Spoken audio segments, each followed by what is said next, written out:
قربانی کے دن آ رہے ہیں، بولے بکرے میں کوئی عیب نہیں ہونا چاہیے۔ اللہ اکبر۔ اور اپنے دوستوں کو ضرور شیئر کریں۔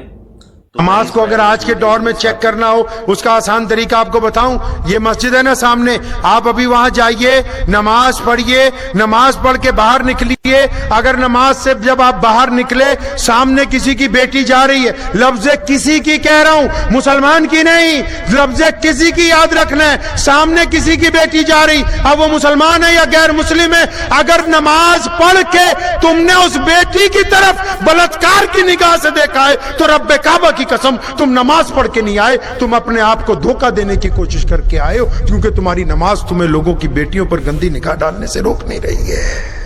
السلام علیکم۔ کبھی پڑھو تو صحیح قرآن کہ اسلام بنایا کیوں گیا تھا، ایک خوبصورت سماجک ویوستھا کے لیے کہ جس میں ہم خود بھی جئیں گے، دوسروں کو بھی جینے دیں گے، ہم خود بھی محبت کریں گے، دوسروں کو بھی محبت کا پیغام دیں گے۔ اسلام نے تو کہیں نہیں کہا کہ پوری دنیا مسلمان ہوگی، لیکن یہ ضرور کہا کہ جو لوگ ایمان والے ہیں ان کو دیکھ کر کوئی یہ نہ کہے کہ ایمان والا بے ایمان ہوتا ہے، ایمان والا بدخلق ہوتا ہے، ایمان والا زناکار ہوتا ہے، نہیں، ان پر یہ پابندی لگائی گئی کہ تم جب رہنے والے ہو جس خطے کے، پتہ ہے نبی علیہ السلام نے کتنی سخت بات کہی، صحابہ کے رونگٹے کھڑے ہو گئے تھے، پیارے محمد صلی اللہ علیہ وسلم نے کہا تھا کہ وہ بندہ مسلمان نہیں ہے، یا رسول اللہ کون؟ فرمایا وہ ایماندار نہیں، یا رسول اللہ کون؟ فرمایا وہ بندہ وہ اچھا انسان ہی نہیں، یا رسول اللہ کون؟ فرمایا جس کے ڈر سے اس کا پڑوسی دروازہ بند کر لیتا ہے، جس کے خوف کے ساتھ اس کے پڑوسی کو پریشانی ہوتی۔ اب مسلمان کا پڑوسی تو ہمیشہ مسلمان نہیں ہوتا، ہندو کا پڑوسی تو ہمیشہ ہندو نہیں ہوتا،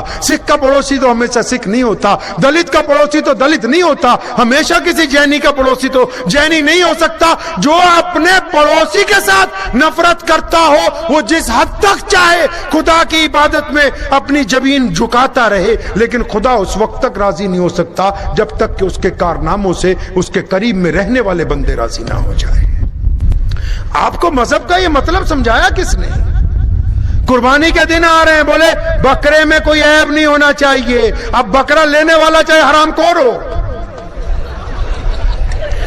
بکرا خریدنے والا بے ایمان ہو، بکرا خریدنے والا اپنی بہن کا حق مار جائے، بکرا خریدنے والا اپنے ملازم کو تنخواہ نہ دے، بکرا خریدنے والا اپنی بیوی کے منہ پہ تھپڑ مارتا ہو، بولے یہ حرام خور ہو تو چل جائے گا، بکرا حرام کا نہیں ہونا چاہیے۔ نہیں، جس مال کے ساتھ بکرا خریدا جائے گا اس کا بھی حلال کا ہونا ضروری ہے۔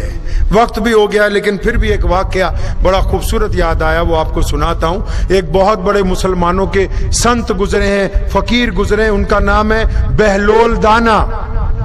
ان کی کوئی خانقاہ نہیں تھی، کوئی گھر نہیں تھا، سارا زندگی ایسے ہی دریا کے کنارے پھرتے رہے، کسی نے کھلا دیا تو کھا لیا، کسی نے کپڑے دے دیے تو اچھے تبدیل کر لیے، نہیں تو نہیں، بس ایسے ہی پھرتے رہے ساری زندگی۔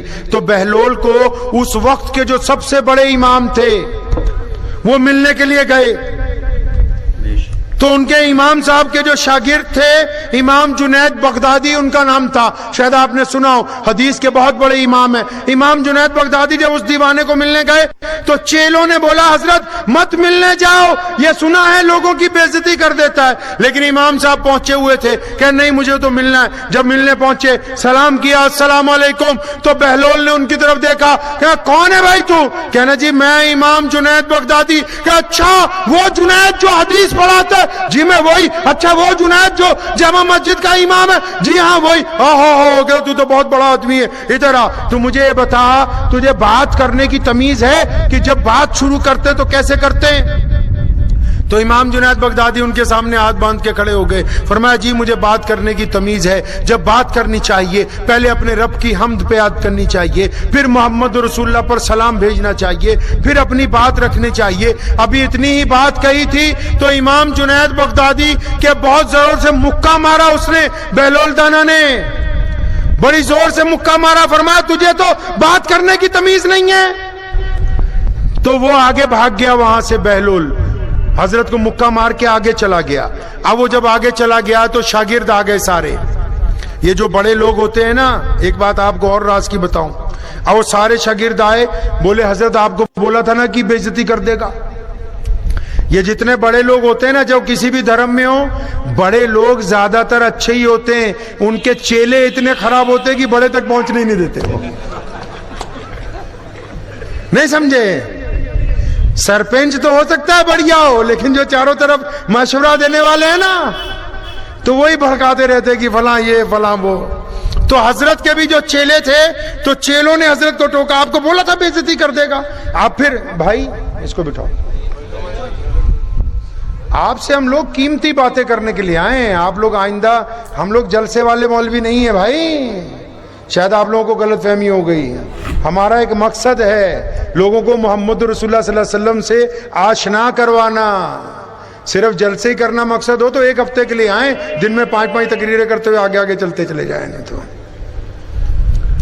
تو نبی علیہ الصلوۃ والسلام کا یہ عاشق ہے امام جنید بغدادی. تو جب انہوں نے مکہ مارا، فرمایا تجھے تو بات بھی نہیں کرنی آتی، تو وہ جو دیوانہ تھا نا بہلول، وہ بھاگ گیا وہاں سے. چیلوں نے کہا کہ آپ کو کہا تھا نا بے عزتی کر دے گا، آپ کیوں گئے؟ تو انہوں نے چیلوں کی نہیں سنی. جو بندہ بڑھیا ہوتا ہے نا وہ چیلوں کی بات، ارے بولو، وہ چیلوں کی بات نہیں سنتا. آپ کو اس لیے کہہ رہا ہوں کہیں تم بھی اپنے چیلوں کی نہ سننے لگنا. ہمارے پنجاب میں ایک بہت بڑے بزرگ گزرے ہیں، ان کا نام ہے شیخ بابا فرید الدین گنج شکر رحمت اللہ علیہ. اتنا بڑا اللہ کا ولی ہے کہ گرو گرنتھ صاحب مہاراج میں ان کی بانی کو سشوبت کیا گیا ہے. پہلی پادشاہی گرو نانک دیو جی نے ان کو پسند فرمایا ہے.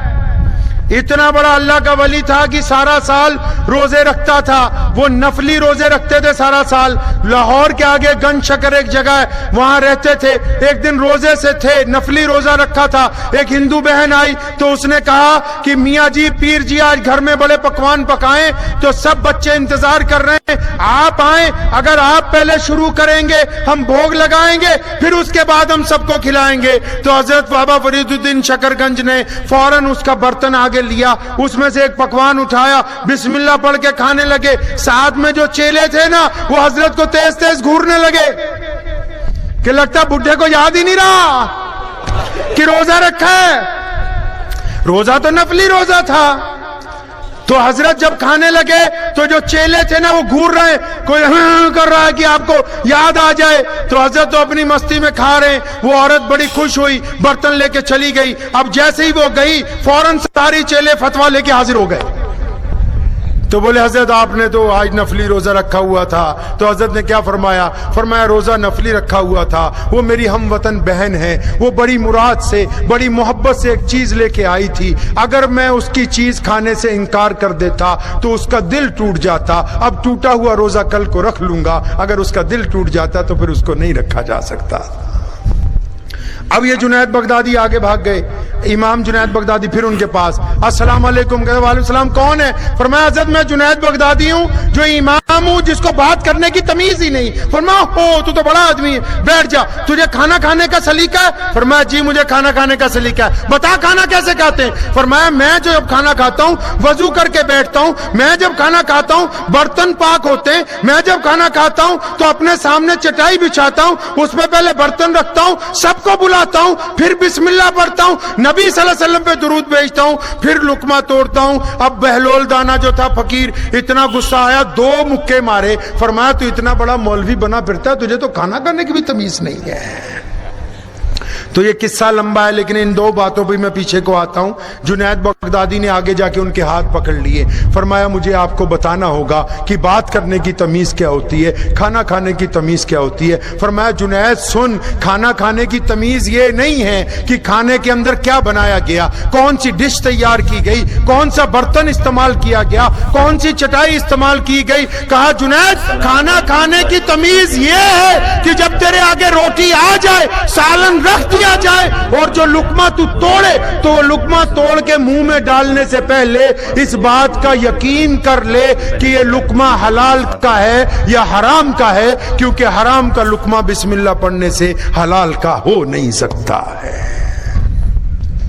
اور گفتگو کرنے کی تمیز یہ ہے کہ تجھے پتا ہونا چاہیے کہ اللہ اور اس کے رسول پر درود بھیجنا سب لوگ بھیجتے ہیں، لیکن تجھے پتا ہونا چاہیے کہ جن لوگوں کے درمیان جا رہا ہے کیا ان کی دکھتی رگ کے اوپر ہاتھ رکھ رہا ہے؟ کیا ان کی پریشانی اور ان کی تکلیف کو سمجھتا ہے؟ کیا ان کو غلط کام سے روکنے کی جرات رکھتا ہے؟ اگر صرف سرمایہ داروں کی ہاں میں ہاں ملانی ہے تو وہ گفتگو نہیں ہے. اگر تو ان کو سیدھا راستہ دکھانے کی طاقت رکھتا ہے تو اسلام اس کو گفتگو کا حق عطا کرتا ہے.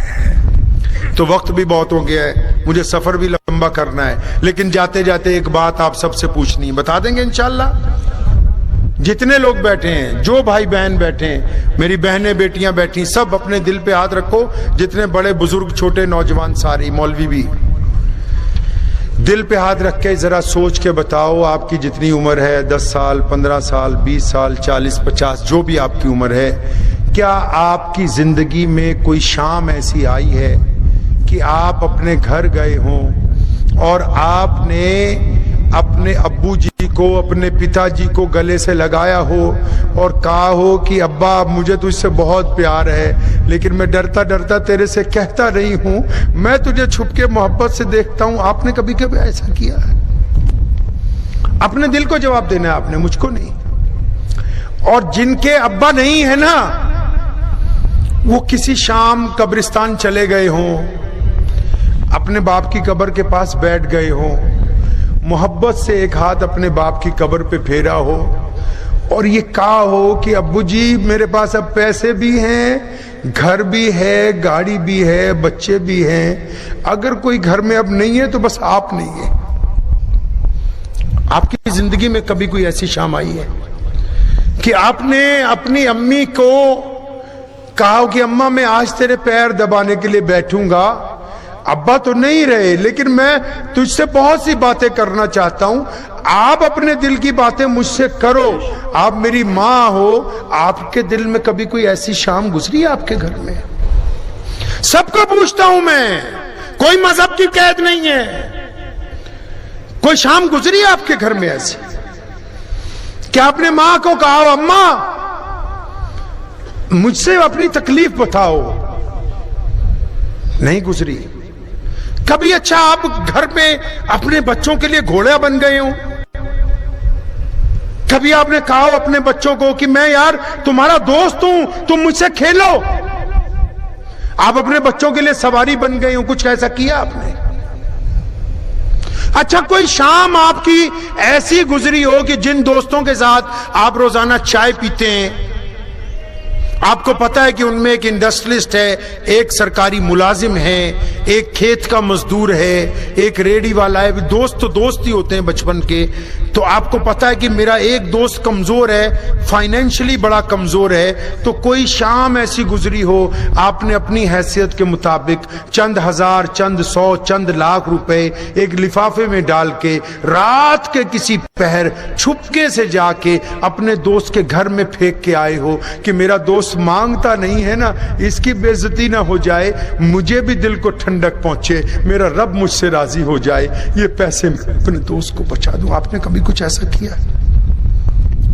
یہ سب باتیں میں اس لیے پوچھ رہا ہوں، میرے محمد صلی اللہ علیہ وسلم ایسا ہی کرتے تھے. انہوں نے بلال کو کہا کہ میری ماں زندہ ہوتی میں نماز چھوڑ کے اپنی ماں کو سننے جاتا. انہوں نے ام ہانی کو کہا کہ اب میرے ابو کیسے تھے مجھے بتاؤ. وہ اپنی بہنوں اور رشتہ داروں کے گھروں میں رات کو چھپ چھپ کر سامان بیچتے ہیں. اچھا یہ بتاؤ کبھی آپ نے کسی روتے ہوئے کو ہنسایا؟ اچھا آپ نے کبھی کسی بیمار کو یقین دلانے کی کوشش کی ہے کہ یار تو بیمار ہے تو کیا ہو گیا، اچھی دوائی کریں گے، ہم سب تیرے ساتھ ہیں، ہم مل کے اس بیماری سے لڑیں گے، ہم اچھے ہو سکتے ہیں، تم بالکل ٹھیک ہو جاؤ گے؟ آپ نے کیا کبھی کسی کو ایسا یقین دلایا؟ کچھ بھی نہیں. کبھی آپ نے راستے میں یہ ہائی وے پہ جاتے ہو کار روک لی ہو، سائیکل روک لیا ہو کہ کوئی پتھر گرا ہوا ہے، میں اس کو اٹھا کے ایک سائیڈ پہ کرتا ہوں کہ رات کو کوئی اور گزرے گا، کسی کا موٹر سائیکل سلپ ہو جائے گا، کسی کے بچے کی ہیڈ انجری ہو جائے گی، کوئی مرنے سے بچ جائے گا. آپ نے کبھی کچھ ایسا کیا ہے؟ اگر آپ کچھ ایسا نہیں کرتے